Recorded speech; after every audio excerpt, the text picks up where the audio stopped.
Oke, senang sekali saya bisa bertemu dengan teman-teman semua ya di kelas mata kuliah manajemen operasional ini. Jadi pada pertemuan kali ini kita akan diskusi sedikit tentang statistical process control ya.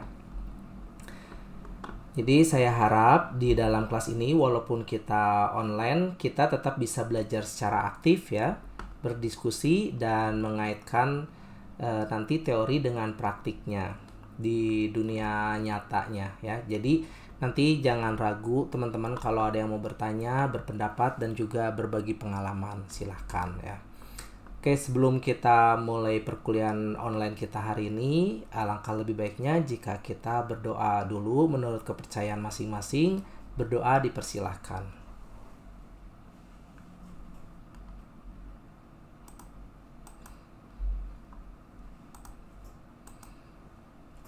Oke, cukup ya. Oke, statistical process control atau kita sering menyebutnya SPC ya. Nah, jadi apa itu SPC ya? Jadi kita lihat dulu di sini tujuan utama dari statistical process control ini sebenarnya itu sangat sederhana ya. Jadi tapi di sini penting gitu ya. Jadi sistem ini dirancang untuk memberikan sinyal-sinyal statistik. Dirancang untuk memberikan sinyal statistik ya ketika ada sesuatu yang tidak normal terjadi di dalam proses. Tepatnya ketika muncul assignable cause of variation ya. Maksudnya itu apa? Ini maksudnya itu adalah penyebab variasi yang bisa kita identifikasi dan perbaiki ya.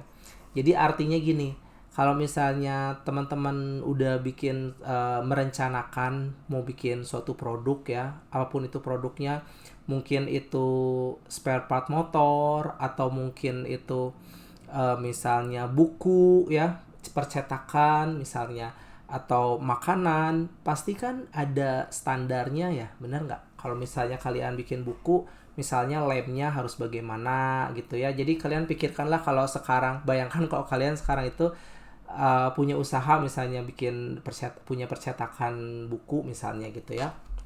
Pasti kan kalian ingin membuat buku, jika ada orderan ingin membuat buku yang memang bisa memuaskan pelanggan kalian kan, intinya seperti itu ya. Nah, dari mana biasanya? Kan dari kualitas, apakah itu baik itu dari kualitas bukunya, dari covernya, misalnya dari lemnya, dari penjilidan, isi dan sebagainya. Nah, itu kan pasti udah punya standar gitu ya. Kalau misalnya ada yang ternyata lemnya keluar misalnya atau lemnya lumer gitu ya, itu kan disebutnya adanya variasi gitu, variasi tidak sesuai dengan standar yang ditetapkan gitu ya.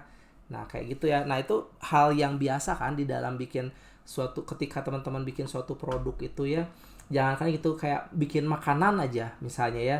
Oh kita standarnya makanannya rasanya seperti ini, bungkusnya bagaimana gitu ya, punya standar-standarnya kan. Tapi bisa aja kan ketika kalian bikin produk tersebut gitu ya, meskipun berulang-ulang bisa terjadi yang namanya variasi gitu ya. Maksudnya variasi itu bukan variasi rasanya ya, tapi maksudnya tidak sesuai dengan standar yang sudah ditentukan di awal gitu ya. Nah kayak gitu ya, Jenny dan teman-teman yang lain ya. Nah jadi begitu ada gangguan misalnya, apakah mungkin itu kenapa bisa rusak misalnya, atau misalnya kenapa tidak sesuai gitu ya produk yang kita buat, ya mungkin bisa aja dari mesinnya yang sudah aus ya atau udah usang, atau misalnya bahan bakunya yang berubah berbeda kan, bisa aja kalau bahan bakunya tidak sesuai dengan standar, hasilnya juga tidak sesuai gitu kan dengan rencana yang memang sudah ditetapkan gitu ya. Atau bisa aja karyawannya atau operatornya itu melakukan suatu kesalahan misalnya ya. Nah, perubahan-perubahan yang tidak wajar inilah yang harus kita deteksi sedini mungkin. Nah, jadi di sini tuh peran proses control system atau statistical process control ini kita cek nantinya gitu ya melalui alat seperti control chart ya. Nah, nanti alat control chart ini seperti apa? Nah, artinya alat ini tuh merupakan suatu sistem gitu ya, suatu sistem yang berfungsi untuk mengamati data dari waktu ke waktu gitu ya. Kenapa data dari waktu ke waktu? Karena kan ketika kita bikin produk itu dia continuous kan, terus berulang-ulang gitu maksudnya, ya kan? Misalnya bikin baju, bikin tas, bikin sepatu, bikin kue. Kalau usahanya itu seperti itu kan pasti setiap hari melakukan hal yang sama ya. Nah, itu ya disebut sebagai continuous gitu ya, berkelanjutan gitu. Nah, jadi artinya dengan cara ini nanti sistem pengendalian prosesnya itu tidak hanya membantu menjaga konsistensi kualitas saja, tapi juga membantu kita bertindak cepat sebelum masalah menjadi besar. Pas ketahuan misalnya gitu ya. Ya, jadi ketahuan adanya variasi tadi gitu ya. Jadi bisa dikatakan bahwa tujuan utamanya adalah bukan hanya untuk mengukur variasi saja, tapi juga nanti mengubah data menjadi informasi. Kenapa mengubah data? Karena kan nanti kita mencatat tuh, oh ternyata dari jam sekian sampai jam sekian ada berapa banyak kerusakan. Nah, itu kan data kan, angka gitu ya. Nah, nanti angka-angka data seperti itulah yang akan kita ubah menjadi informasi. Kenapa sih kok bisa rusak misalnya atau tidak sesuai pada jam sekian gitu ya. Nah, dan informasi itu nantinya akan menjadi tindakan yang tepat untuk menjaga kestabilan prosesnya gitu. Suara saya terdengar kan, Jenny Mutiara? Terdengar, Pak. Iya. Kalau ada yang kurang paham silakan langsung ditanyakan ya. Nah, kemudian selanjutnya di sini kita masih bicara tentang statistical process control atau SPC ini ya. Nah, jadi dalam setiap proses yang kita jalankan ini, baik itu misalnya di pabrik ya, di laboratorium, bahkan dalam aktivitas kita sehari-hari, selalu ada kan yang namanya variabilitas ya, variabilitas ini. Atau dengan kata lain, perbedaan hasil dari satu waktu ke waktu yang lain ya. Tidak ada proses yang benar-benar menghasilkan hal yang sama persis setiap kali ya. Nah, jadi variabilitas ini sebenarnya sesuatu yang alami gitu ya. Sesuatu yang alami sebetulnya ya. Karena kan ya kalau kita bilang nothing is perfect gitu ya. Tidak ada sesuatu pun di dunia ini yang sempurna gitu ya. Pasti ada aja gitu kita bikin kesalahannya gitu ya.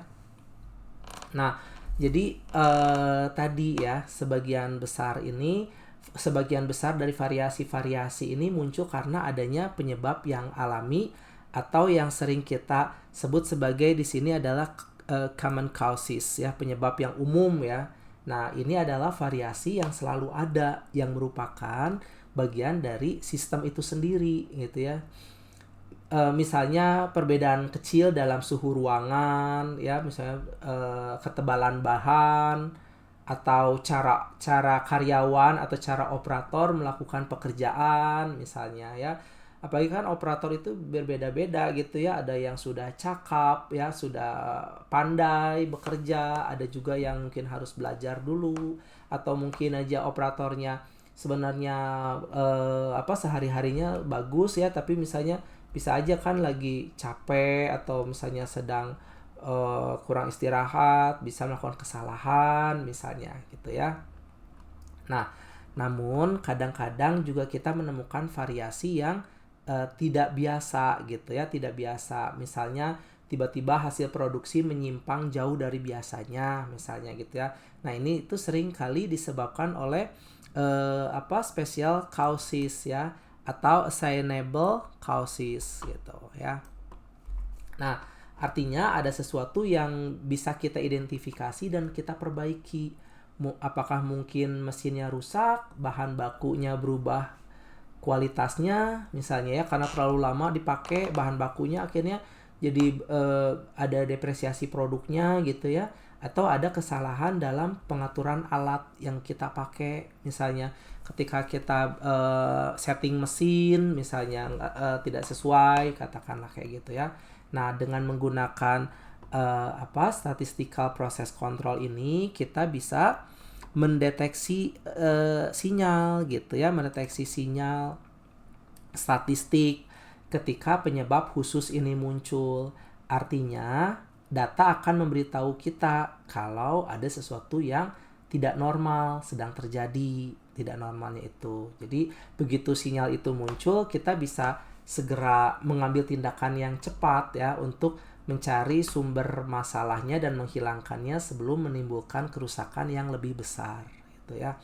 Nah, jadi intinya statistical process control atau SPC ini membantu kita membedakan mana variasi yang wajar gitu ya, yang memang merupakan bagian dari proses, dan mana variasi yang tidak wajar yang harus segera ditindaklanjuti. Nah, dengan begitu proses kita bisa berjalan lebih stabil ya, lebih efisien dan menghasilkan kualitas yang konsisten. Nah, di sini kita bahas tentang control chart ya.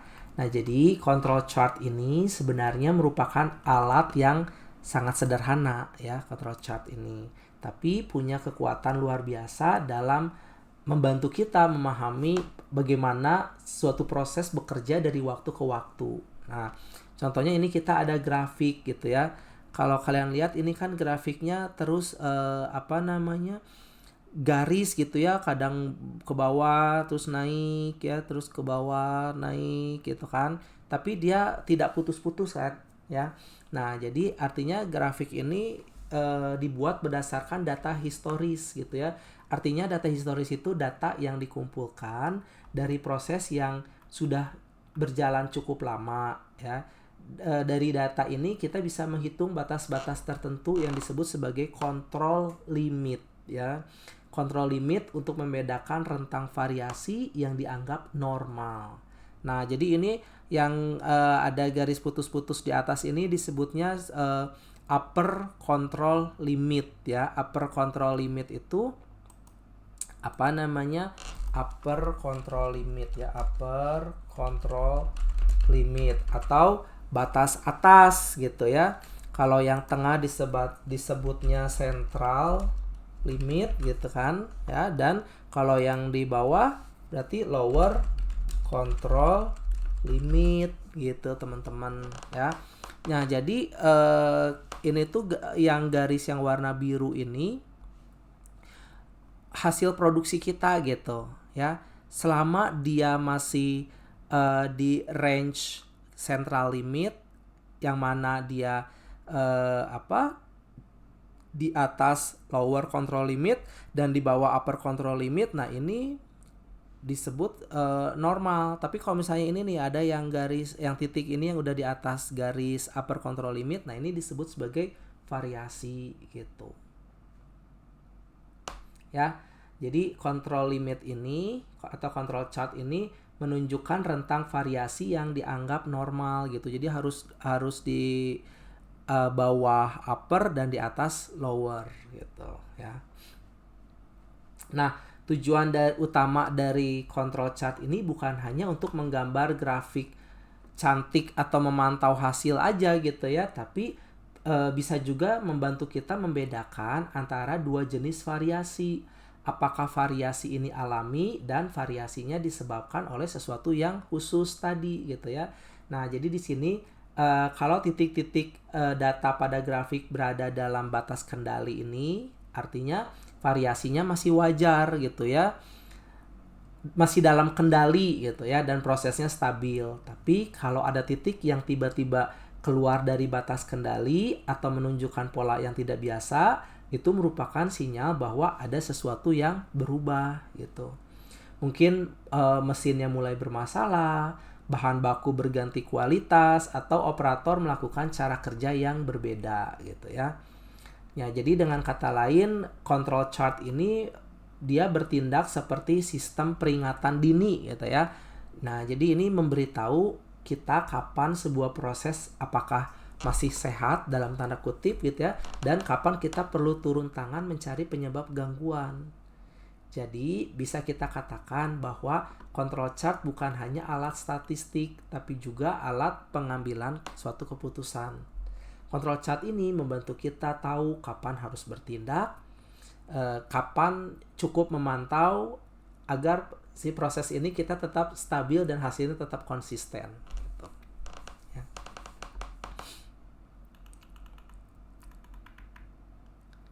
Nah, sekarang di sini ada gambar ya yang menjelaskan 3 kondisi berbeda dari sebuah proses. Dilihat dari sudut pandang statistical process controlnya. Kita lihat dulu ini bagian yang A ya. Bagian yang A ini bagian yang A ya. Nah, yang diberi label A ini menunjukkan kondisi in statistical control and capable of producing within control limits ya. Artinya proses ini stabil. Variasinya hanya berasal dari common cause ya. Dan hasilnya seluruhnya itu berada di antara batas kendali, yaitu berasal dari common cause itu tadi gitu ya. Kendalinya tuh kalau kalian lihat kan ini ada upper control limit, ini ada lower control limit, jadi dia tuh nggak nyebar gitu, nggak di luar garis ya, semuanya masih di dalam garis gitu ya. Dia ini gambarnya kan seperti gunung gitu ya, ada 3 gitu ya, yang warna coklat, terus pastel sama warna biru ini kan. Kalau kalian lihat itu masih di dalam, ini gambar 3 dimensi ceritanya gitu ya. Masih di dalam batas kan, di dalam batas garis upper dan lower ini gitu ya. Dan ini yang tingginya itu adalah frekuensinya gitu ya. Nah, jadi ini tuh adalah kondisi yang ideal gitu ya. Yang label A ini, kondisi ini ideal. Prosesnya tidak hanya terkendali secara statistik, tapi juga mampu menghasilkan produk sesuai spesifikasi yang diinginkan ya. Jadi kalau kita analogikan ini seperti mobil yang berjalan lurus di jalurnya gitu, tanpa keluar garis, dan juga kecepatannya stabil gitu ya. Anggap ini tuh jalan gitu ya. Dia kan masih di dalam batas ini gitu ya. Nah, selanjutnya bagian tengah atau yang B ini ya menunjukkan proses yang masih dalam kendali statistik, artinya pola variasinya masih normal, belum ada tanda-tanda gangguan atau penyebab khusus. Namun ada masalah lain, sebagian hasilnya ternyata tidak berada dalam batas spesifikasi produknya gitu ya. Jadi prosesnya sih stabil, tapi tidak cukup baik untuk memenuhi kebutuhan pelanggan ya. Nah, dalam kasus ini kita perlu melakukan yang disebut sebagai perbaikan sistematis ya.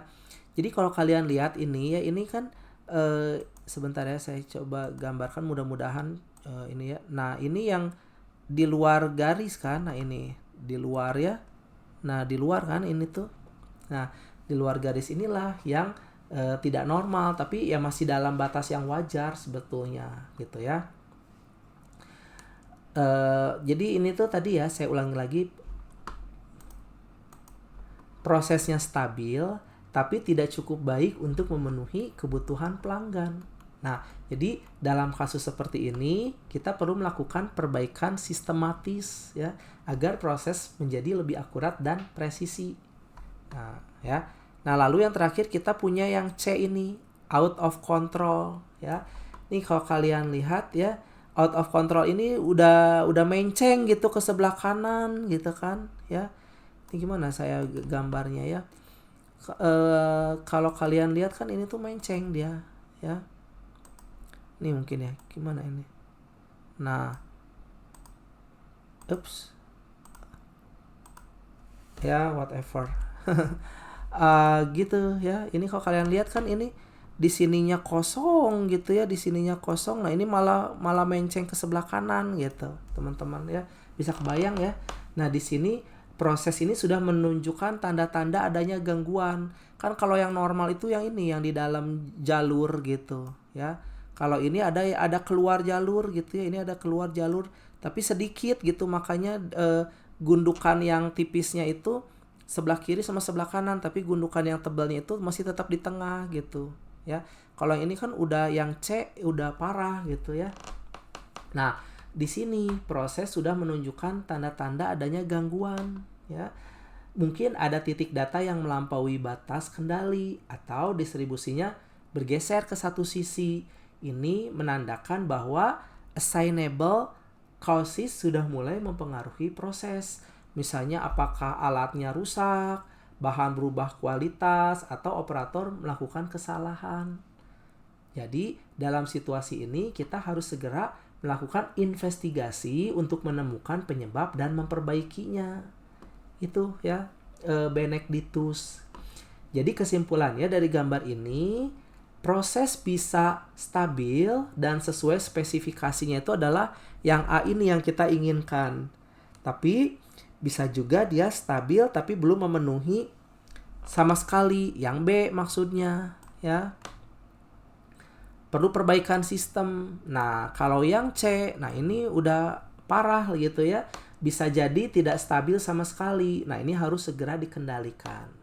Nah, dengan memahami 3 kondisi ini, kita jadi tahu apa tindakan yang harus diambil untuk menjaga kualitas proses tetap baik dan konsisten. Itu.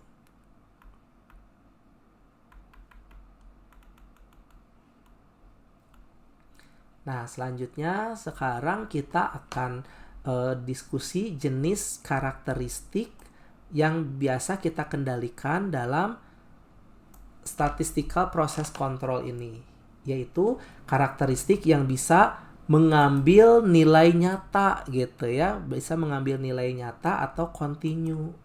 Artinya nilai-nilainya bisa berupa angka utuh maupun pecahan ya, tidak terbatas pada bilangan bulat.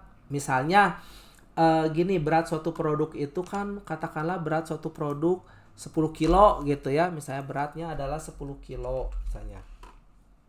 Tapi bisa juga kan kadang-kadang misalnya 10,2 kilo misalnya bikinnya ya hasilnya, atau 9,9 kilogram misalnya. Nah, begitu juga dengan panjang, waktu, suhu, atau kecepatan. Nah, semua ini adalah contoh dari variabel continue atau disebut dalam istilahnya itu continuous random variables gitu ya. Nah, ketika kita ingin memantau proses yang hasilnya berupa data kontinu seperti ini, kita biasanya menggunakan 2 jenis grafik kendali, yaitu grafik yang X-chart ya, dan juga grafik R-chart. Nah, jadi grafik X-chart ini sering juga disebut chart untuk rata-rata ya. Karena kan kalau kalian ingat yang X ini kan X bar ini kan rata-rata kan ya. Rata-rata simbol untuk mencari rata-rata kan, X bar ini digunakan untuk melacak perubahan pada kecenderungan pusat suatu proses. Dengan kata lain, grafik ini membantu kita melihat apakah nilai rata-rata proses kita bergeser, apakah hasil produksi kita cenderung makin besar, makin kecil, atau tetap stabil di sekitar nilai target. Misalnya, kalau kita memproduksi baut ya dengan rata-rata 10 mm ya. Kita baut standarnya itu misalnya 10 mm ya. Nah, nanti si X-chart ini dia akan menunjukkan apakah rata-rata itu panjangnya tetap 10 atau mungkin bergeser ke 10,2 atau mungkin ke 9,8 ya. Nah, sementara itu R-chart ini ya digunakan untuk memantau penyebaran atau variasinya di dalam proses. Jadi grafik ini menunjukkan apakah variasi antar sampel semakin besar atau semakin kecil. Nah, jadi R-chart ini kalau penyebarannya kalau penyebarannya makin lebar, artinya proses kita kehilangan konsistensi. Hasilnya makin tidak seragam. Sebaliknya, kalau penyebarannya makin sempit, berarti proses kita makin stabil dan terkontrol. Jadi, R-chart ini membantu kita melihat apakah terjadi peningkatan atau penurunan dalam tingkat variasi proses ya. Nah, kalau kedua grafik ini kita gunakan secara bersama-sama, maka kita bisa mendapatkan gambaran yang sangat lengkap gitu ya. X-chart memberitahu apakah rata-ratanya bergeser, dan R-chart memberitahu apakah variasinya berubah gitu ya. Kombinasi keduanya ini sangat penting karena proses bisa tampak stabil di rata-rata, tapi sebenarnya variasinya makin besar. Jadi bisa aja kayak tadi gitu ya, kalau kita lihat gambar sebelumnya gitu ya. Ini kan rata-ratanya di tengah gitu kan ya. Ini juga sama gitu di tengah, tapi ada yang keluar kan. Kalau yang A kan nggak keluar ya. Kalau yang C mungkin ada rata-ratanya juga di tengah-tengah, cuma rata-ratanya itu udah udah menceng ke kanan gitu ya. Gitu ya. Nah, seperti itu teman-teman ya. Jadi kalau R chart itu range gitu ya, range chart gitu ya, range chart disebutnya itu ya.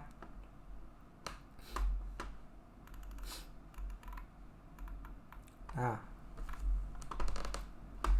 sekarang kita bahas ya bagaimana cara menentukan batas pada control chart atau yang disebut setting chart limits di sini ya, setting chart limits. Ketika kita membuat X bar chart ya, X bar chart ini tujuan utamanya adalah untuk melihat apakah rata-rata proses kita masih berada dalam kondisi yang terkendali atau tidak gitu ya. Nah, untuk itu kita butuh dua batas penting ya. Apakah itu UCL yang upper control limit yang di atas itu, atau LCL lower control limit gitu ya. Jadi kedua batas ini ditentukan secara statistik ya. Munculnya dari mana ya Pak? Ya itu secara statistik ya, bukan asal dipilih gitu ya. Oh ya, kalau ini tuh artinya simbol sigma ya, standar deviasi dari populasi gitu ya. Nanti kalau datanya populasi berarti pakainya sigma ini. Kalau datanya sampel berarti S ya, standar deviasi sampel gitu ya. Itu ya. Kalau populasi misalnya dari satu hari 1000 unit yang kita buat, kalau kita cek semuanya 1000-1000-nya gitu ya. Tapi kalau sampel kita ambil misalnya 50, nah berarti pakai sampel ya, 50S gitu ya, pakai simbolnya itu. Nah, jadi tadi sampai mana ya? Jadi ini kedua batas ini tuh kan UCL dan LCL ini ditentukan secara statistik ya, bukan asal kita pilih gitu aja ya. Nah, rumusnya itu adalah rata-rata dari seluruh sampel ya. Rata-rata dari seluruh sampel ditambah atau dikurangi dengan sejumlah Z standar deviasi dari rata-rata sampel. Dengan kata lain, UCL ini total gitu ya, total dari rata-rata ya, total dari rata-rata ditambah dengan Z ya, atau jumlah standar deviasinya gitu ya. Kalau LCL itu total rata-rata dikurangi dengan Z standar deviasinya gitu ya. Gitu ya.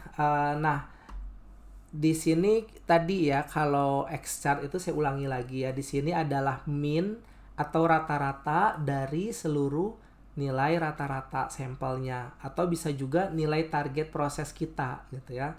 Nah, kemudian juga kita di sini, oh ini ya X ya. Kemudian Z ya. Z itu adalah jumlah standar deviasi yang kita gunakan untuk menetapkan batas kendali. Nah, biasanya Z ini nilainya 3 ya. Nilainya 3 ya, Z ini ya, udah ketentuannya seperti itu. karena sekitar 99,73% data dalam distribusi normal berada di dalam kurang lebih 3 sigma gitu ya. Nah, kemudian ini standar deviasi dari nilai rata-rata sampel yang menunjukkan seberapa besar variasi dari rata-rata ke rata-rata. Nah, jadi nilai ini dihitung dari standar deviasi populasi dibagi akar dari ukuran sampel gitu ya. Nah, kalau N itu kan ukuran sampelnya ya. N kecil ya. Jadi kalau N kecil itu sampel, kalau N besar itu populasi gitu ya. N kecil kan ini sampel, kalau N besar populasi. Saya rasa udah tahu ya perbedaan sampel dan populasi ya. Nah, gitu ya. Nah, jadi dengan menetapkan batas-batas ini, UCL dan LCL, kita bisa membedakan mana variasi yang masih wajar dan mana yang menandakan ada gangguan atau assignable cause. Jadi, jika ada titik data yang melewati batas UCL atau LCL, itu menjadi suatu sinyal bahwa proses kita mungkin tidak lagi terkendali secara statistik ya. Intinya, dengan mengatur batas kendali ini, kita menciptakan sistem yang bisa memberitahu kita secara kuantitatif kapan harus mengambil tindakannya, bukan berdasarkan perasaan, tapi berdasarkan bukti statistik dari data proses yang kita pantau.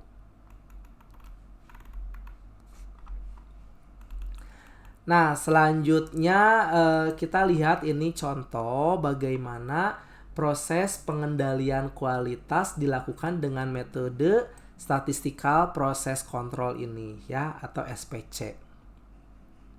Nah, ini contoh ya teman-teman ya. Jadi di sini kan setiap jam ada jam ke-1, jam ke-2, ke-3, ke-4 gitu ya.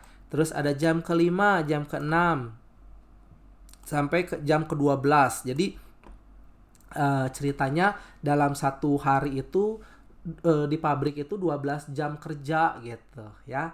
Nah, 12 jam kerja ini dipantau aja terus gitu ya. Nah, di sini setiap jamnya itu kan jam 1 gitu ya. Maksudnya jam pertama gitu ya. Katakanlah jam pertama itu bagusnya dari jam berapa ya? Dari jam 8 misalnya gitu ya. Kalau 12 jam itu kan berarti jam 8 sampai jam 8 pagi sampai jam 8 malam ya, kalau nggak berhenti-berhenti gitu kan.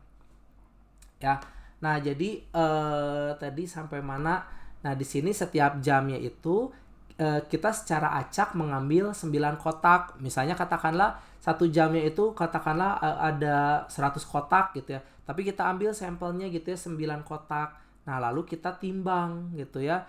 Oh, kenapa? Karena tujuannya adalah untuk memantau apakah berat rata-rata kotak tetap stabil dari waktu ke waktu gitu ya. Apakah beratnya itu tetap stabil nggak dari waktu ke waktu gitu ya. Atau apakah ada tanda-tanda proses yang mulai menyimpang. Nah, misalnya ini katakanlah ini di jam yang pertama ya. Di jam yang pertama ini kita ambil 9 kotak kan tadi ya. Ini ngambil kita sampelnya 9 kotak ya. Nah, berat masing-masing kotak itu kita jumlahin ya. Lalu dibagi 9. Oh, ternyata yang pertama beratnya 17 misalnya. Yang kedua beratnya 13. Ya, yang ketiga 16. Terus gitu ya. Nah, ternyata ini dibagi 9 kan, ini 9 kotak diambil terus dibagi. Jadi ada 16,1 ons gitu ya. 16 kilo 1 ons mungkin ya jadinya ya. Nah, jadi pada jam pertama sampai ke jam kedua ini dia rata-rata berat dari 9 kotak yang diambil secara sampel itu adalah 16,1 gitu ya. Nah, dari sini kita mulai bisa melihat adanya pola. Ada jam-jam di mana naik sedikit seperti pada jam kelima misalnya tuh ya. Kan dia naik 16,5 kilo gitu ya. Atau bahkan meningkat cukup tinggi misalnya di jam ke-12 ya menjadi 17,3 kilo ya. Nah, tapi ada juga jam di mana beratnya turun, misalnya jam yang ke-10 ini 14,8 misalnya gitu ya. Nah, data seperti ini nantinya akan kita gunakan untuk membuat suatu peta kendali atau control chart. Dari sini kita bisa tahu apakah variasi yang terjadi masih tergolong normal, yang memang alami dalam setiap proses produksi, atau justru menandakan ada sesuatu yang tidak beres. Misalnya perubahan bahan, alat yang mulai aus, atau kesalahan dari operator. Nah, jadi inti dari latihan ini tuh bukan sekedar kita cuma nanti menghitung rata-rata saja, tapi belajar bagaimana memahami data bisa memberitahu kondisi nyata dari suatu proses produksi, ya. Nah, dengan SPC ini kita juga bisa mencegah masalah sebelum produk cacat benar-benar muncul. Kita pegang ya ini ya rata-rata berat di jam pertama 16,1, di jam kedua 16,8, terus ya sampai jam 12 ya, jam yang ke-12 gitu ya. Nah, setelah kita mengambil 12 sampel, kan tadi ada 12 kan, ini 12 sampel ya, 1, 2, 3, 4, 12. Tapi lihat lagi ya, di jam pertama itu diambil lagi sampelnya berapa box, boxnya ada 9 gitu ya. Kalau boxnya sampelnya ada 9 tiap jamnya, kalau ini total jamnya itu ada 12 jam gitu ya. Nah, di sini setelah kita mengumpulkan 12 sampel tadi ya, 12 jam ya, masing-masing berisi rata-rata dari 9 kotak kan, rata-rata dari 9 kotak ya. Langkah berikutnya itu adalah menghitung rata-rata dari 12 rata-rata tersebut gitu ya, menghitung rata-rata dari 12 rata-rata tersebut, atau disebut juga sebagai grand mean ya, yang X. Jadi yang X yang garis ininya ada 2 kan, itu tuh adalah grand ya, grand mean ya. Jadi secara sederhananya itu gini, kita jumlahkan semua nilai rata-rata ya. Kita jumlahkan semua nilai rata-rata yang tadi, yang ada 12 sampel tadi, lalu dibagi 12 ya. Jadi ini kita jumlahin yang 16,1 tambah 16,8 tambah 15,5 tambah 16,5 terus sampai tambah 17,3 ya. Si rata-rata ini masing-masing jamnya itu kita jumlahin semua sigmanya, makanya sigma kan total gitu ya. Dibagi dengan 12 jam gitu ya. Nah, dari hasil tadi ya, dari hasil yang tadi itu kita dapatkan grand mean-nya itu adalah 16 ons ya. Nah, ini menjadi nilai titik tengah atau pusat dari proses kita. Bisa dibilang ini adalah berat idealnya yang diharapkan jika proses bisa berjalan secara stabil gitu ya. Nah, kita juga tahu bahwa setiap sampel terdiri dari 9 kotak atau N sama dengan 9. Lalu kita akan menggunakan Z sama dengan 3 ya, yang artinya kita akan membuat batas kendali pada 3 standar deviasi dari rata-rata yang 3% tadi gitu ya. Jadi standar deviasi nggak boleh tinggi-tinggi ya, 3% aja sebetulnya udah tinggi gitu kan ya. Nah, dalam SPC ini dikenal sebagai batas kendali atas dan bawah ya. Nah, sementara nilai standar deviasinya itu adalah 1 ons ya. Ini ceritanya udah diketahui datanya seperti ini ya. Nah, jadi dengan data-data ini nanti kita bisa menghitung seberapa jauh variasi normal bisa diterima sebelum prosesnya dianggap tidak terkendali. Nah, jadi grand mean ini berfungsi sebagai garis tengah dari peta kendali kita ya. Nanti yang garis tengahnya itu yang X barnya yang ada 2 ini gitu ya teman-teman ya. Itu.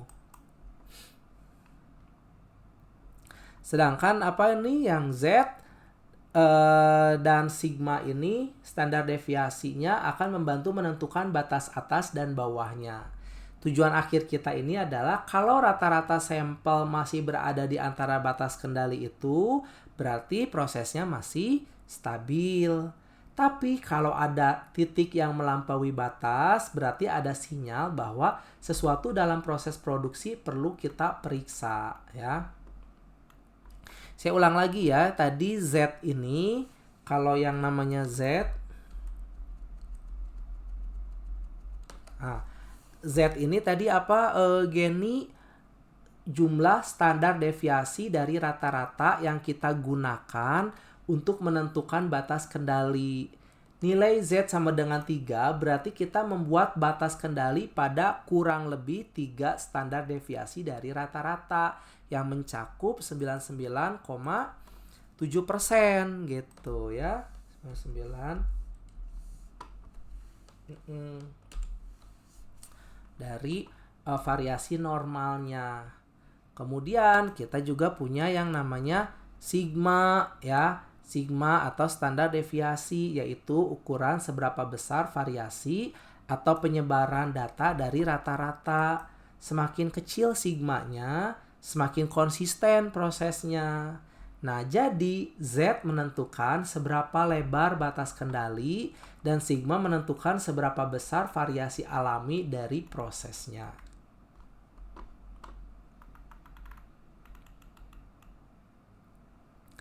Nah, ini ya. Sekarang kita gunakan data yang tadi untuk menghitung batas kendali atas UCL dan batas kendali bawah LCL.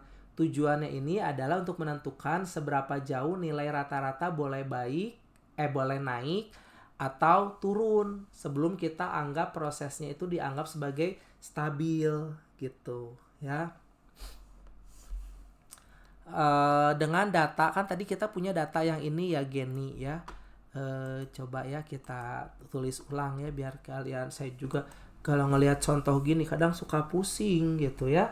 Jadi UCL-nya itu UCL dari X rata-rata, maaf ya kalau ini ya terbatas gitu ya ininya ya, simbol-simbolnya. UCL dari X ini Grand X ya, Grand X ditambah Grand X. Gimana saya mau bikin garis di atasnya ya, udahlah pokoknya gitu ya. Grand X ditambah Z dikali simpangan baku gitu ya, atau sigma aja saya tulis di sini ya. Sigma itu adalah simpangan bakunya dibagi akar dari N. Susah juga ini ya bikinnya ya, akar dari N. Nah gitu ya. Nah jadi X itu UCL X itu berapa tadi? 16 kan. 16 ditambah Z-nya berapa Geni? 3 kan, Z-nya itu ditambah 3 dikali sigma. Sigmanya itu berapa tadi? 1 kan, 1 ons ya. 1 dibagi akar N, akar 9 gitu. Mudah-mudahan kalian paham ya, saya nggak punya pulpen, jadi ya seadanya aja gitu ya. Nah ini tuh berapa? 16 ditambah 3 bagi kali 1 bagi akar 9 itu berarti di sini 16 ditambah 1 akar 9 itu kan, akar 9 itu 3 ya. Akar 9 itu 3, jadi 1/3 dikali 3 ya berarti 1 gitu ya. Berarti sama dengan 17 gitu di sini. Kan 1 dibagi akar 9. Akar 9 itu kan 3 kan. 1/3 dikali 3 ya berarti 1 gitu. Ya, mudah-mudahan bisa diikuti maksudnya ya. Nah, sementara itu LCLX ya. Ya, itu UCL-nya tadi ya. Nah, sementara LCL-nya ya, LCLX-nya itu tetap kan, cuma dikurangi kan, kalau lower itu kurang kan tadi ya. Nah, jadi adalah 15 gitu ya. Kan sama aja angkanya mah ya, cuma yang beda operatornya aja ya, plus minusnya gitu. Nah, artinya apa Geni dan teman-teman di kelas semester 3 manajemen? Artinya selama rata-rata berat dari 9 kotak yang kita ambil tiap jam masih berada di antara 15 dan 17 gitu. antara 15 dan 17 ohm ini prosesnya dianggap stabil dan masih dalam kendali. Tapi kalau udah di luar 17 dan di luar di atas 17 dan di bawah 15, maka itu sinyal bahwa proses mungkin mulai bermasalah dan perlu kita cek penyebabnya seperti apa. Gitu ya. Benedictus ya.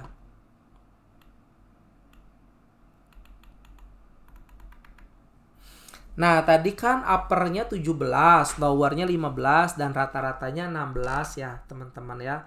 Nah, jadi sekarang kita lihat hasil akhirnya, yaitu peta kendali atau control chart ini. Nah, di sini sumbu horizontal yang ke samping ya, sumbu horizontal ini menunjukkan nomor sampel gitu ya. Ada 1, 2, sampai 12 ya, yaitu 12 jam pengambilan data. Sementara sumbu yang vertikal menunjukkan rata-rata. Sumbu yang vertikal itu ya menunjukkan rata-rata, yang ke atas ya vertikal menunjukkan rata-rata berat dari 9 kotak untuk setiap jamnya gitu ya. Nah, ini rata-ratanya gitu. Ya. Yang titik-titik ini rata-ratanya ya gitu ya teman-teman ya. Nah, kemudian garisnya kalau ini UCL nggak boleh di atas garis 17 dan tidak boleh di bawah 15 gitu. Gitu ya Geni. Nah, ini batas kendali atas dan bawah yang kita hitung tadi gitu. Selama titik-titik data berada di dalam dua batas ini, antara 15 sama 17 ini, proses dianggap dalam kendali ya. Artinya variasi yang terjadi masih wajar dan disebabkan oleh penyebab yang alami, seperti mungkin perbedaan kecil dalam bahan atau kondisi mesin. Namun, kalau ada titik yang keluar dari batas, seperti sampel yang nomor 10 ini, sampel nomor 11 ya, sampel nomor 12. Nah, maka proses dinyatakan out of control. Artinya ada penyebab khusus atau assignable cause yang harus diselidiki. Kalau ini naik turun selama dia di bawah 17 dan di atas 15 disebutnya sebagai penyebab alami gitu. Tapi kalau udah di luar garis ini UCL dan LCL berarti disebutnya adalah penyebab khusus yang harus kita selidiki. Misalnya apakah kesalahan operator, perubahan bahan, atau kerusakan alat. Jadi peta kendali ini membantu kita membedakan antara variasi normal dan variasi yang perlu adanya suatu tindakan. Kalau semua titik stabil dalam batas, proses bisa dilanjutkan.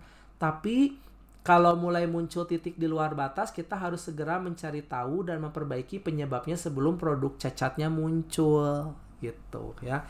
Terus ini yang titik-titik ini yang mana gitu ya, dari mana?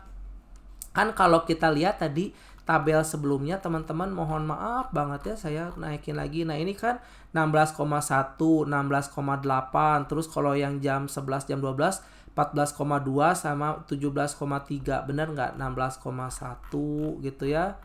Nah, benar kan 16,1, 16,8. Nah, ini udah tinggi gitu ya. Kalau ini 17,2, kalau ini 14, berapa tadi? 14,8 mungkin ya. 14,8, 14,2. Nah, jadi ngelihat dari yang tabel sebelumnya titik-titik ini gitu ya, teman-teman. Nah, kalau tadi kan sigmanya diketahui ya. Kalau tadi sigmanya, standar deviasinya diketahui. Nah, sekarang kita bahas situasi yang jauh lebih sering terjadi di dunia nyata ya. Ketika kita tidak tahu jumlah nilai sigmanya berapa ya, atau standar deviasi prosesnya. Nah, untuk masalah ini kita bisa menggunakan R-chart, range chart, atau S-chart jika kita tidak tahu sigmanya ini. Kalau tadi kita pakai rumus yang melibatkan sigma langsung, kan kalau tadi rumusnya ada sigmanya ya. Mohon maaf ya, saya ke atasin dulu aja bentar nih. Kan ada sigmanya tadi gitu ya. Nah, ada sigmanya 1 ons ya. Nih kalau kita masukin di sini sigmanya itu kan ya, sigmanya tuh. Nah, tapi kalau yang ini nggak ada sigmanya teman-teman ya. Makanya pakainya range itu. Atau rentang sampel ya, disebut sebagai R bar di sini ya. Rumusnya berubah menjadi ini. Sebenarnya mah rumusnya mah sama aja gitu ya, kurang lebih sama aja. Cuma kalau yang tadi kan rumusnya itu apa? Kalau kalian lihat tadi, kalau yang apa namanya itu, yang X chart ya, kalau tadi kan X chart ya. Yang X chartnya itu kan tadi rumusnya itu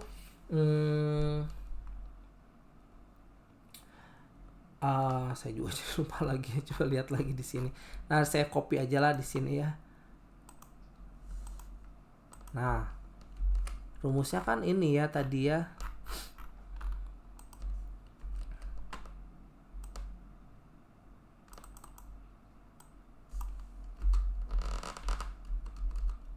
Kalau ini kan rumusnya beda lagi ya. Kalau tadi diketahui sigma, rumusnya ini.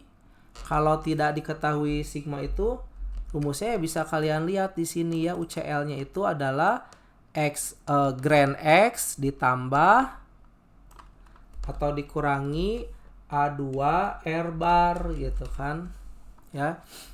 Ya seperti inilah, ini harus pakai equation ya biar lebih enak ngebacanya gitu ya. Tapi ya kurang lebih mirip ya tuh ya. LCL-nya lower control limitnya. Nah, kalau tadi kan kita pakainya rumusnya kalau pakai sigma ya. Kalau ini nggak ada sigma ya. Nah, terus kita lihat di sini artinya simbol-simbol ini. Kalau X tadi, gran X itu adalah rata-rata dari semua rata-rata sampel, sama seperti sebelumnya. Kalau R bar ya adalah rata-rata dari semua range, selisih antara nilai tertinggi dan terendah dalam setiap sampel.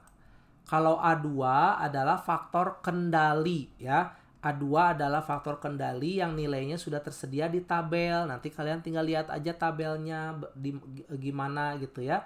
Nah, biasanya A2 ini disebut sebagai control chart faktor tabel ya, dan tergantung pada ukuran sampel N-nya. Jadi kalau N-nya 1, N-nya 2, N-nya 3 nanti beda-beda gitu angkanya ya.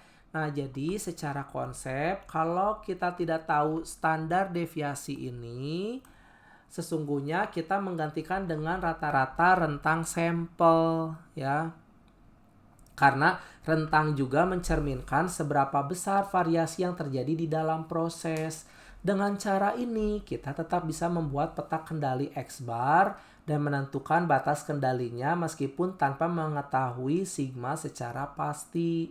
Nah, pendekatan ini praktis karena kalau di pabrik atau di laboratorium kita lebih mudah menghitung rentang setiap sampel daripada menghitung standar deviasi yang sesungguhnya.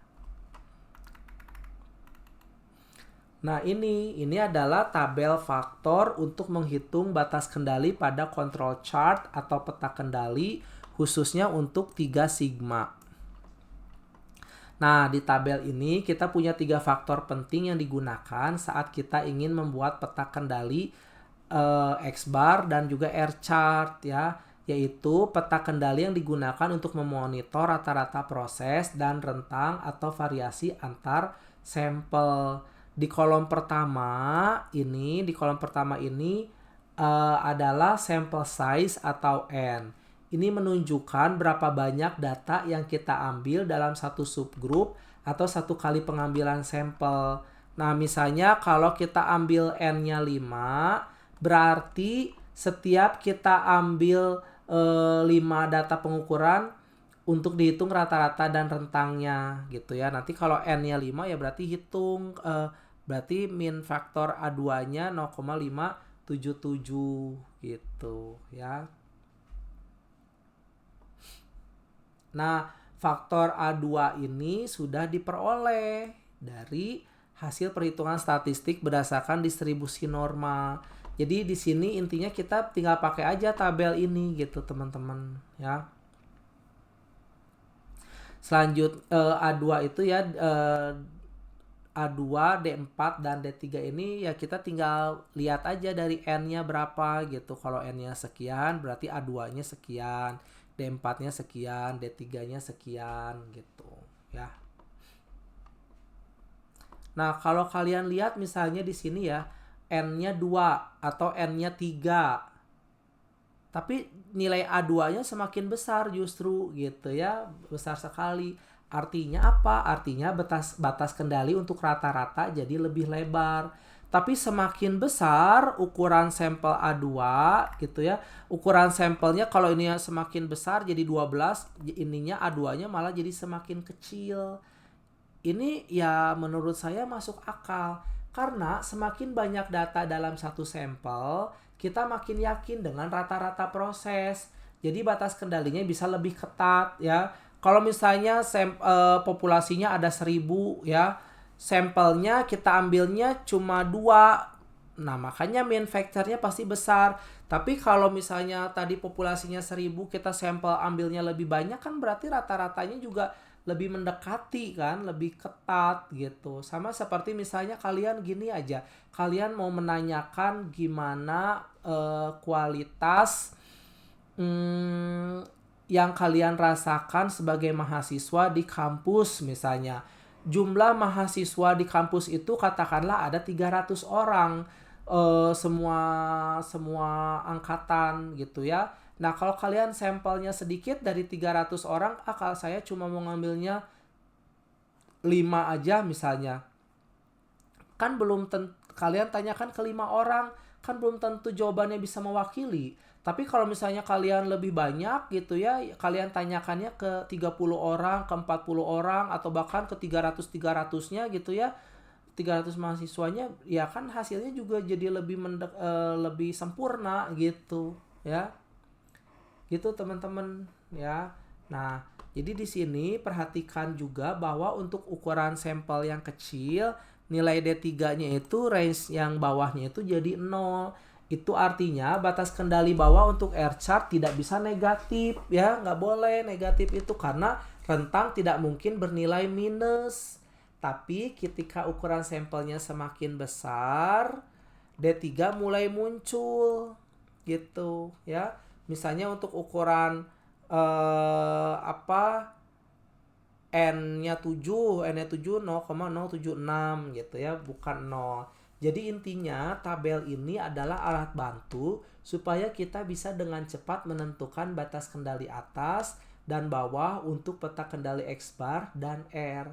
Nilai-nilai ini sudah dihitung berdasarkan teori distribusi normal dan konsep 3 sigma. Jadi sekarang kita tinggal gunakan saja sesuai dengan ukuran sampel kita. Nah, kalian nggak usah diapalin angka-angka ini di sini ya, nggak perlu diapalkan kalau ini ya. Nah, dengan memahami tabel ini, kita bisa memastikan proses produksi atau sistem kerja yang kita amati tetap berada dalam batas kendali statistik. Kalau hasil pengamatan kita keluar dari batas ini, berarti ada indikasi bahwa proses tidak stabil atau ada penyebab khusus yang perlu kita selidiki gitu ya. Gitu ya. Jadi saya ulangi lagi ya. Kalau tadi diulangi lagi, kalau A2 itu adalah mean factor ya. A2 digunakan untuk menghitung batas kendali pada X-chart berdasarkan rata-rata range R-bar-nya ya. Artinya A2 ini berfungsi mengubah rata-rata range R-bar menjadi estimasi penyimpangan standar dari rata-rata sigma X-bar. Nah, nilai A2 ini berbeda untuk tiap ukuran subgrupnya karena semakin besar sampelnya N, estimasinya juga akan makin stabil gitu ya. Terus tadi D3 dan D4 digunakan untuk menentukan batas kendali ya. D4 itu untuk menentukan batas kendali atas, D3 untuk menentukan batas kendali bawah ya. Gitu teman-teman ya. Nah, keduanya ini D3 dan D4 digunakan agar peta kendali range punya batas kendali 3 sigma yang sesuai dengan ukuran subgrupnya. Kalau D3-nya 0, artinya batas bawah range tidak bisa negatif karena kan nggak mungkin kalau range itu negatif gitu ya. Nah, jadi secara mudahnya itu A2 ini adalah seberapa jauh rata-rata subgrup telah boleh menyimpang dari rata-rata keseluruhan sebelum dianggap tak terkendali. Kalau D3 dan D4, seberapa lebar variasi dalam tiap subgrup boleh berubah sebelum dianggap tidak normal.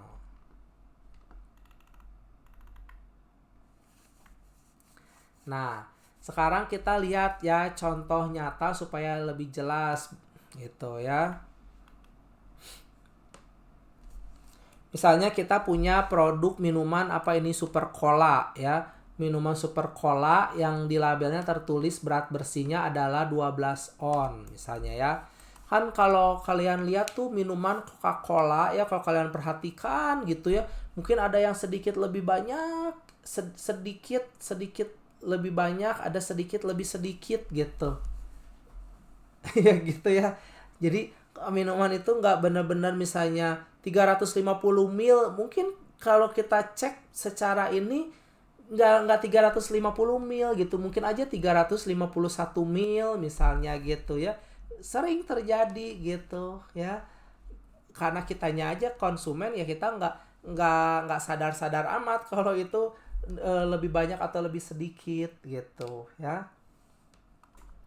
Nah, tadi ya kita kembali lagi ini super cola ya. Super cola yang ada di labelnya itu tertulis misalnya beratnya itu 12 ons ya. Nah, jadi rata-rata target atau proses average-nya itu kita adalah 12 ons ya. Rata-rata targetnya 12 ons. Dalam proses produksi, tentu setiap botol tidak selalu persis 12 ons kan. Mungkin ada variasi kecil. Nah, dari hasil pengukuran beberapa sampel, kita temukan bahwa rata-rata rentang antar sampel atau average range-nya itu adalah 0,25 ons ya. Dan setiap sampel terdiri dari 5 botol. Nah, kita ingin tahu apakah proses pengisian ini masih dalam kendali statistik atau tidak. Untuk itu, kita buat peta kendali X bar dan harus menghitung batas atas dan batas bawahnya, yaitu UCL dan juga LCL. Nah, pakai rumus ini ya, kita lihat ya, teman-teman bisa lihat tuh ya. Jadi ini 12 ya, Grand X-nya ditambah 0,577 ya. Dari mana 0,577 A2? Coba kita lihat. 0,577. Nah, ini sampel size-nya 5 ya. Bisa terlihat tidak Geni? Sampel size-nya 5.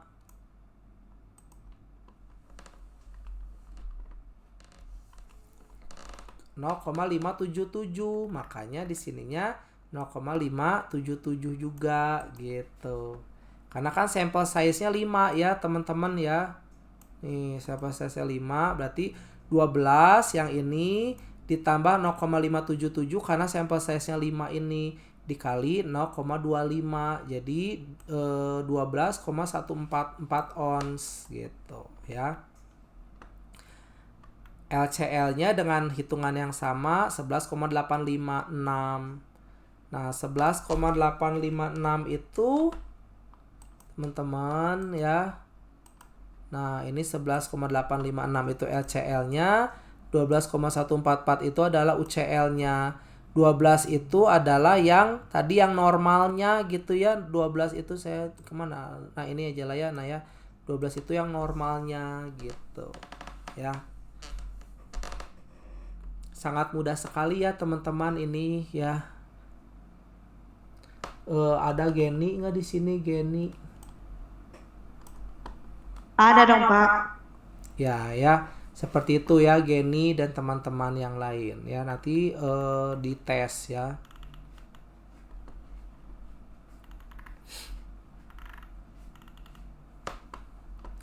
Nah, R chart atau range chart ya. R chart atau range chart ini. Nah, untuk memantau memantau seberapa besar variasinya ya, seberapa besar variasinya kan range ya, seberapa besar variasinya yang terjadi dari waktu ke waktu. Jadi yang ditampilkan di R chart itu bukan nilai rata-ratanya tapi rentangnya, yaitu selisih antara nilai terbesar dan terkecil di dalam setiap sampel. Misalnya ada hitungannya nggak? Ya kalian tinggal lihat aja lah ya. Tadi misalnya kan tadi kita ambil 5 botol kan. Tadi kita ambil 5 botol ya. Dalam satu sampelnya itu mungkin bisa 12,1, 11,9, 11,8. Nah, maka rentangnya itu yang tertinggi dikurangi yang paling rendah. Misalnya gini, saya tulis aja deh ya. Tadi sampel size-nya misalnya N-nya 5 ya. Misalnya ya, kita ngomongin R chart sekarang ya. N-nya 5 ya. Nah, terus berarti kan kalian ambil tuh sampelnya 5, beratnya berapa aja. Misalnya ada yang beratnya 11,9, ada yang beratnya 12,0, misalnya ada yang beratnya 12,1, ada yang beratnya 11,8, dan juga ada yang beratnya 12,0 ons. Nah, maka range-nya itu ya, range-nya itu kan berarti adalah yang paling tertinggi dikurangi yang paling terendah. Yang paling tertinggi di sini adalah 12,1 kan, 12,1 ya dikurangi 11,8 yaitu 0,3 on. Nah, 0,3 ons ya. Nah, ya. Kan ini yang paling terbesar 12, ini yang dari 5 ini ya, yang paling terbesarnya itu saya cuma satu warna tapi ya nggak apa-apa lah ya. Yang paling terbesar 12,1 ya, dan yang paling kecilnya itu adalah 11,8. Nah, kalau range chart itu udah aja dari semua sampel yang diambil, ambil yang paling terbesar sama ambil yang paling terkecil, itulah nantinya dijadikan R chart-nya gitu ya. Nah, jadi tuh kan 12,1, 11,8 ya. Selisihnya inilah gitu ya. Nanti si selisih ini ditambahkan dan dikurangkan gitu ya. Tadi ini berapa sih? 12 ya kalau nggak salah ya. Average-nya 12 kan? 12 ons ya. 12 ons kan, berarti nanti tinggal ditambahin aja gitu ya. 12 ditambah 0,3 sama dengan berarti 12,3 untuk UCL-nya misalnya gitu ya. UCL-nya kita gedein aja ya. Nah, kalau LCL-nya itu berarti 12 dikurangi 0,3 berapa? 11,7 gitu ya misalnya ya. Nah, gitu untuk yang R bar ya. R chart ya. R chart, R aja lah udah, R. Nah, gitu teman-teman ya.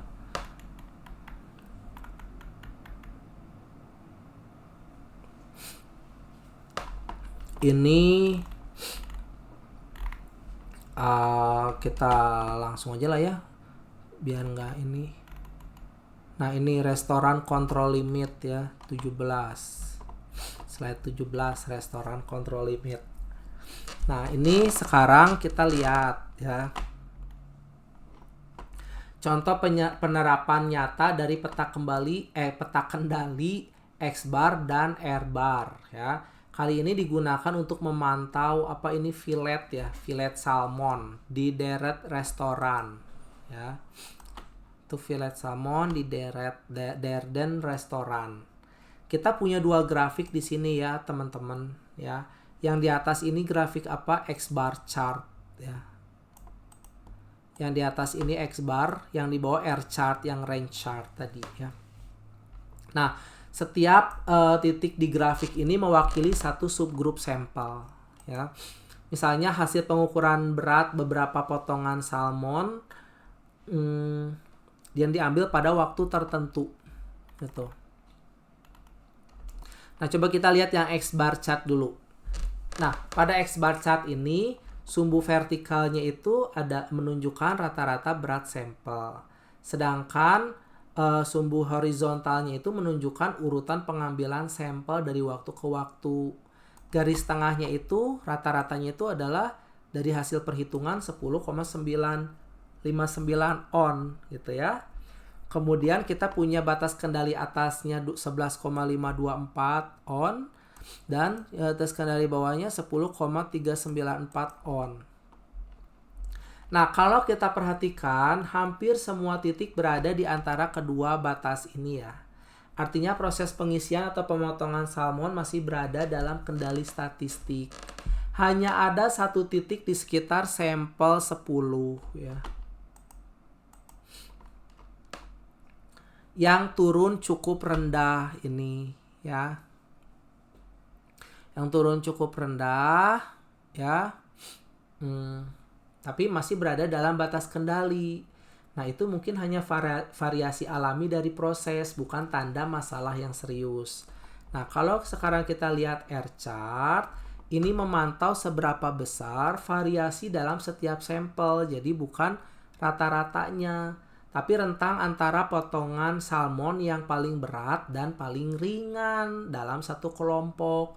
Di sini garis tengahnya itu 0,2125 ya.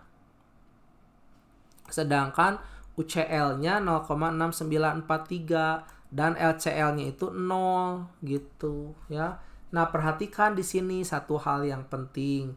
Di sekitar sampel 11 ini, sekitar sampel 11 ya. Kita melihat ada lonjakan besar pada R chart. Artinya variasi berat di sampel itu jauh lebih besar daripada biasanya.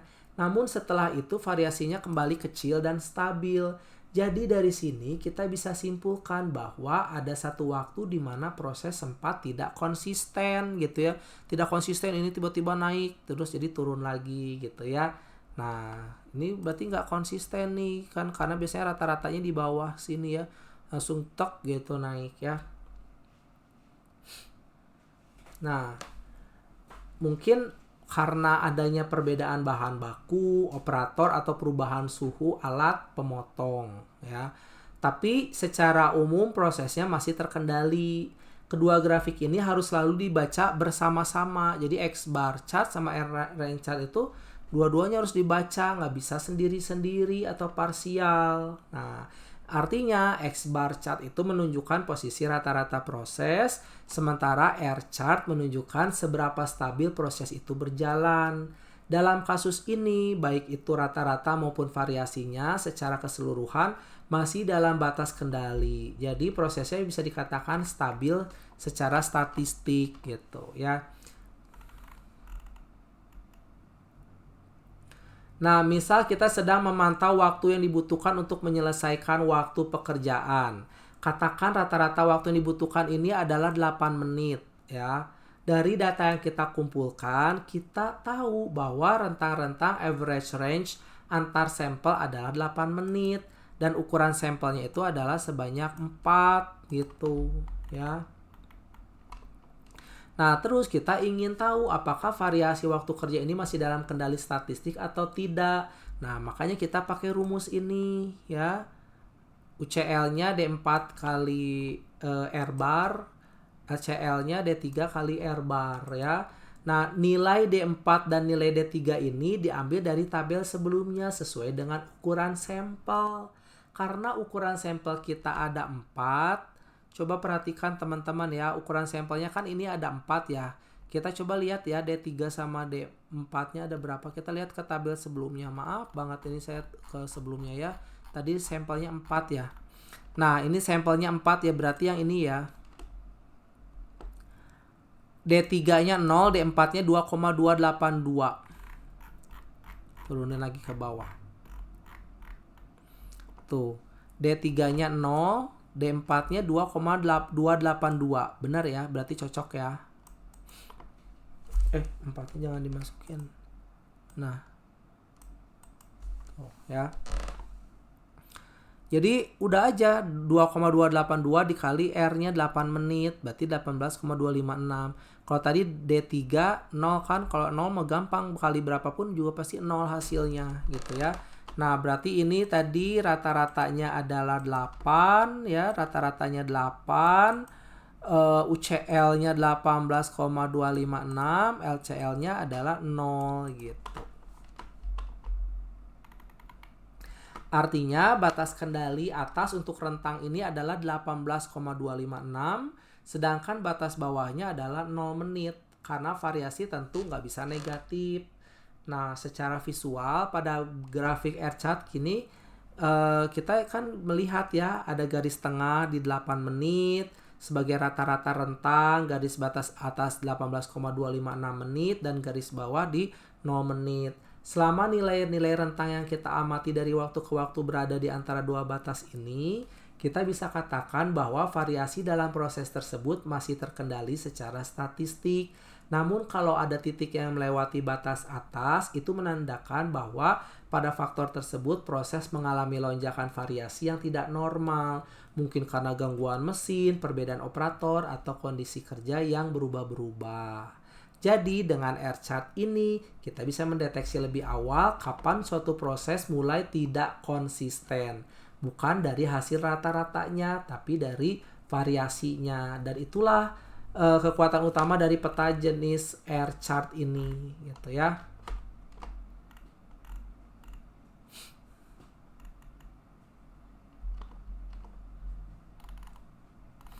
Nah, sekarang mean and range chart ya.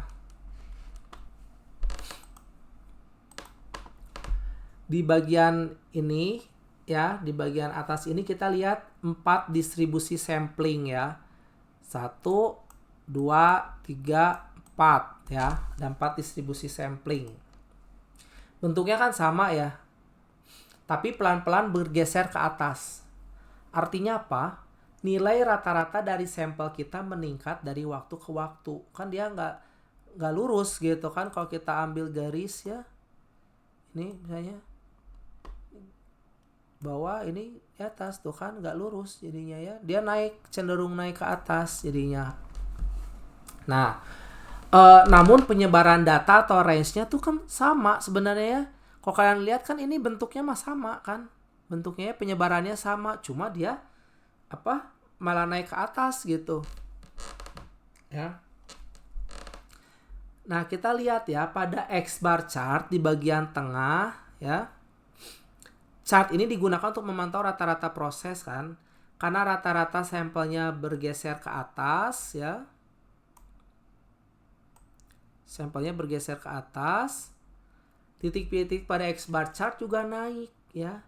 Kita bisa lihat bahwa nilai-nilainya mulai mendekati batas UCL naik kan, karena dia naik. Ini menunjukkan bahwa proses sedang mengalami pergeseran dalam kecenderungan pusatnya, atau dengan kata lain rata-ratanya berubah. Nah, sekarang bandingin dengan R chart ya yang di bawah ini. R chart digunakan untuk memantau keragaman atau variasi dalam proses. Karena lebar sebaran data kita tidak berubah, titik pada R chart tetap stabil di garis tengah. Jadi R chart ini tidak menunjukkan adanya perubahan gitu ya. Ini kan tetap naik gitu kan, tetap aja ininya mah naik. Beda ini R chart, kalau yang X chart naik itu benar-benar naik gitu di atas UCL-nya gitu ya. Karena yang R chart itu kita bilangnya range ya, kan range-nya gitu ya. Range-nya kan tetap segitu dia naik tuh. Gitu teman-teman ya, mudah-mudahan bisa diikuti lah ya. Kayak gitu ya Geni dan teman-teman ya. Nah, artinya ketika prosesnya bergeser dalam rata-rata tapi variasinya tetap sama, X bar chart akan berteriak duluan ya. Berteriak duluan nih udah naik di atas gitu. Dia mendeteksi adanya perubahan. Tapi kalau R chart tetap tenang di sini karena tidak ada perubahan pada variasi data gitu. Dia tetap di tengah-tengah gitu. Meskipun dia ini range, karena dia lihat range-nya gitu ya. Nah, inilah mengapa dalam statistik proses kontrol kita selalu melihat kedua chart ini, baik itu X chart ataupun R chart gitu teman-teman ya. supaya kita tahu apakah perubahan terjadi karena rata-rata proses yang bergeser atau karena variasinya lah yang berubah gitu ya. Nah, di bagian atas yang B ini kita lihat beberapa distribusi sampling ya. Semakin ke kanan, bentuknya kan semakin melebar ya. Tuh ya, semakin melebar kan, semakin ke kanan itu. Rata-rata atau nilai tengahnya tapi tetap sama ya. Mau ini lebarnya kecil, ini lebarnya kecil ya. Tapi di tengah, ini lebarnya mulai membesar sampai ini membesar, tetap aja ininya di tengah gitu ya. Nah, jadi secara proses pusatnya tidak bergeser, tapi variasinya yang meningkat kalau ini. Nah, kondisi seperti ini bisa kita deteksi menggunakan dua jenis control chart, apakah X bar chart atau R chart ya. Nah, jadi ini ceritanya ini ada variasi, ini kita kayak gini modelnya, gambarnya gitu ya, kayak lonceng. Nah, pada X bar chart karena rata-rata dari sampel tidak berubah, titik-titiknya tetap berada di garis tengah yang sama gitu. Karena kan ini kalau X chart nggak berubah gitu ya, tetap ini di tengah gitu. Tapi kalau kita lihatnya R chart, hasilnya berbeda. Di sini terlihat bahwa nilai range atau rentang antar data dalam sampel semakin besar. Kalau kita ngomongin range kan lebih besar ya. Yang ini ya lebih besar kan dibandingkan dengan garis yang ini ya, kalau kita ngomongin range ya. Nah gitu teman-teman ya. Kesimpulannya, jadi dari gambar ini kita bisa paham bahwa X bar chart itu sensitif terhadap perubahan rata-rata, sedangkan R chart sensitif terhadap perubahan variasi. Jadi keduanya harus digunakan bersama-sama agar kita bisa memantau apakah proses masih stabil baik dari segi pusat maupun dari penyebarannya. Ya, ini aja ya langkah-langkah dalam membangun control chart ya. Nah, ya udah sekarang kita coba exercise-nya aja deh. Ya, teman-teman bisa kerjakan sekarang juga ya. Di sini sekarang kita lihat ya contoh dari pabrik Weming Chang's Plant di Shanghai ya, yang memproduksi piston. Piston itu komponen utama mesin pembakaran dalam mobil kalau nggak salah ya, yang bergerak naik turun di dalam silinder ya. Nanti kalian cek aja deh di Google, di YouTube piston itu gimana ya. Nah, di sini ya setiap hari diambil sampelnya 10 piston kata dia ya. Setiap hari diambil 10 piston ya.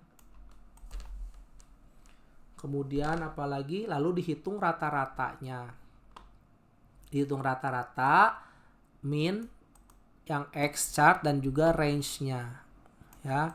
Untuk diameternya ternyata hari pertama, hari kedua sampai hari kelima itu rata-ratanya segini ya. Kalau kalian lihat ya, range-nya segini. Kalau kalian lihat ini di bawahnya aja deh ya. Terus pakai kotak aja ya biar lebih ini ya. Nah, terus kalau kita lihat data yang kita punya selama 5 hari ini menunjukkan variasi kecil antara hari ke hari ya. 15,6, 156,9, 153,2, 153,6. Nah, ini artinya prosesnya masih tetap relatif stabil ya. Sekarang kita akan hitung dan buat control chart untuk memastikan bahwa proses ini benar-benar terkendali. Dia nanya ya, berapa nilai dari X bar gitu kan. Kita coba pakai ini aja ya. Nah, kita bagi 2 aja nih ya.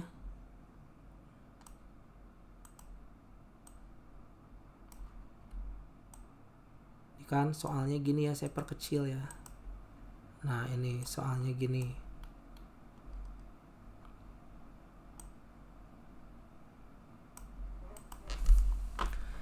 Dia tanya berapa rata-rata dari min hariannya X bar grand-nya ini ya.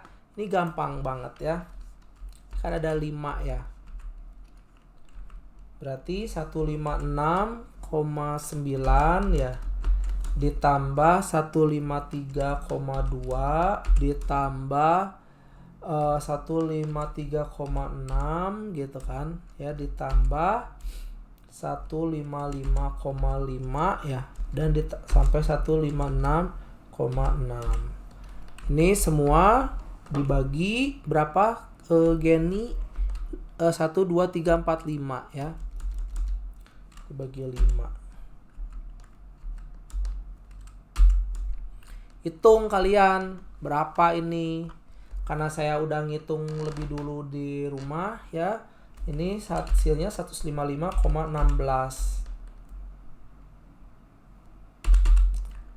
Ups, kita perkecil. Nah inilah X barnya ya, yang A, soal yang nomor A ini ya, X bar. Saya tulis ya X bar di sini ya.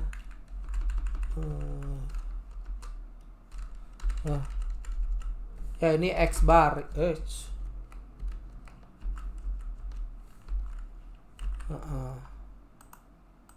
Terus kalau R bar, inilah ya, A X bar ya, X bar grand bar, X grand bar, karena garisnya 2 kalau nggak salah dia. Kemudian yang B R bar.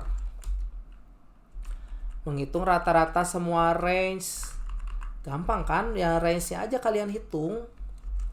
4,2 kan, ditambah 4,6 ditambah 4,1 ditambah 5,0 ditambah 4,5 ya.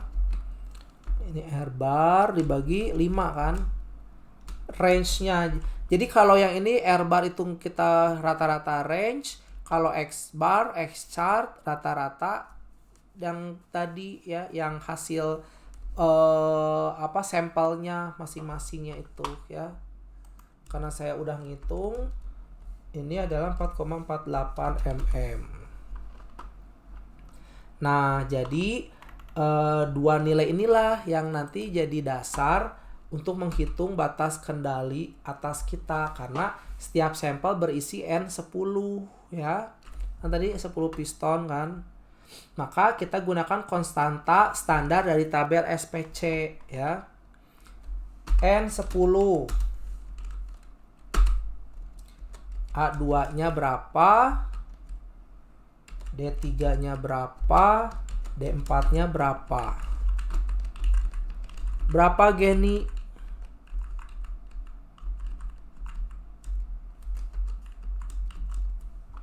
Dia tabel ya.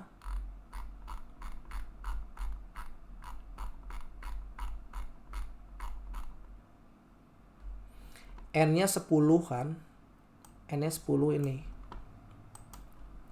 Berarti A2-nya itu adalah berapa teman-teman? 0,308.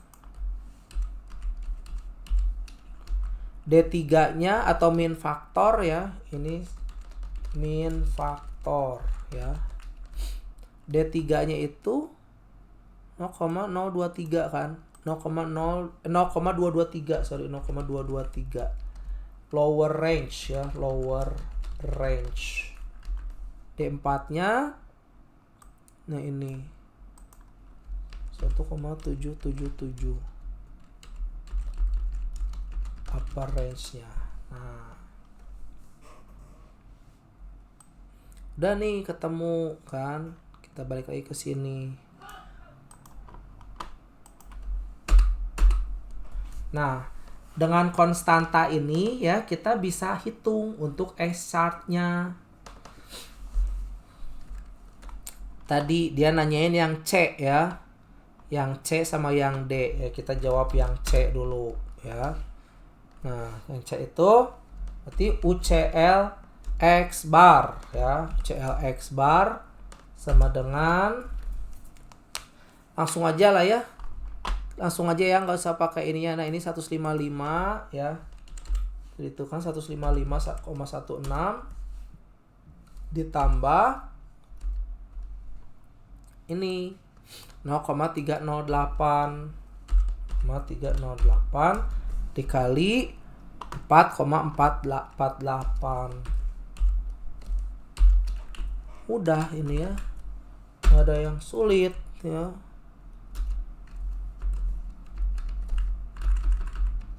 Ini aja.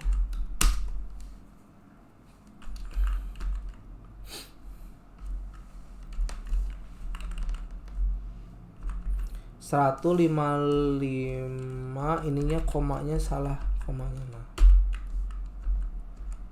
berarti berapa? 156,54 mm. Ini saya udah ngitung sendiri soalnya.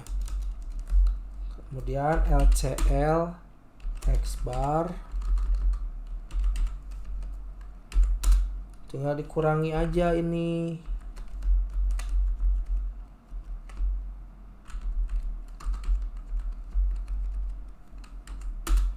Saya udah hitung ya, 153,78.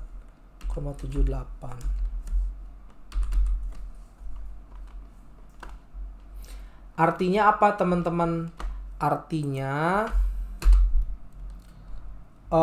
selama nilai rata-rata harian piston berada di antara 153,78 dan 156,54 mm, proses kita dianggap terkendali gitu.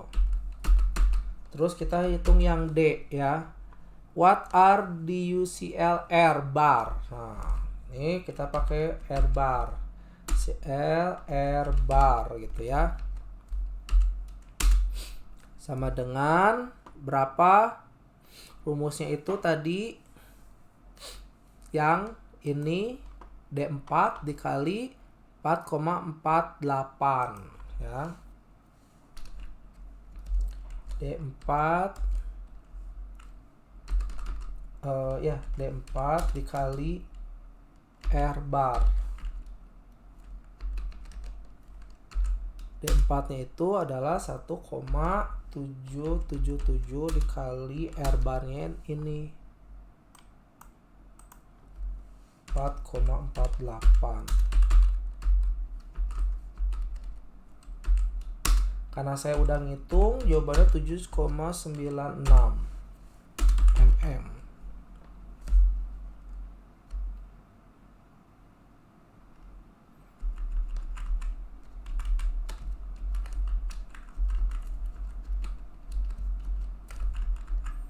Terus kita LCL.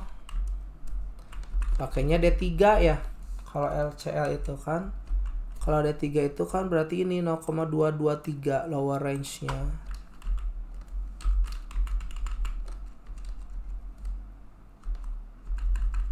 Sudah ngitung ini kurang lebih 1,00 mm.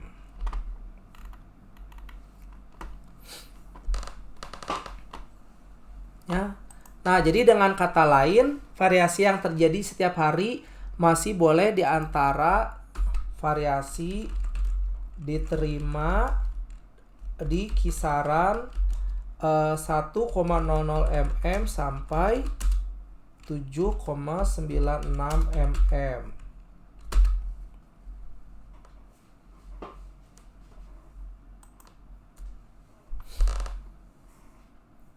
Ya. Nah, sehingga apa di sini?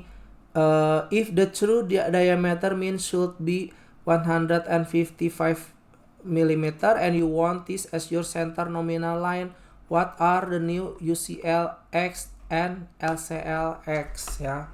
Nah, jadi artinya apa? Oke. Kalau perusahaan menetapkan dia di diameternya 155 misalnya, kalau perusahaan menetapkan diameter targetnya itu adalah 155 mm, dan kita ingin jadikan garis normalnya kan jadi senternya gitu kan, dan kita ingin jadikan sebagai garis tengah nominal, maka batas kendali atas dan bawah perlu digeser sedikit ya berdasarkan target baru tersebut ya. Jadi garis tengah atau CL-nya ini kita akan berubah menjadi, tapi akan berubah gitu ya, akan berubah menjadi 155 mm, tapi selisih batas atas dan bawah dari perhitungannya tetap sama ya. Nah, dengan demikian sehingga proses produksi piston tetap stabil ya, karena semua nilai masih berada di dalam batas kendali. Tapi kita harus memantau setiap hari untuk memastikan tidak ada sinyal khusus atau pola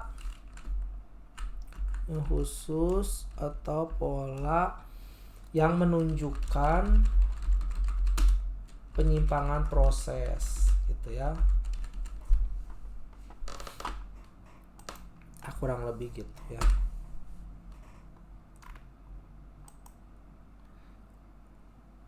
Ya udah segitu dulu aja teman-teman ya, soalnya ini sudah jam 9 juga. Jadi nanti kita ketemu lagi di pukul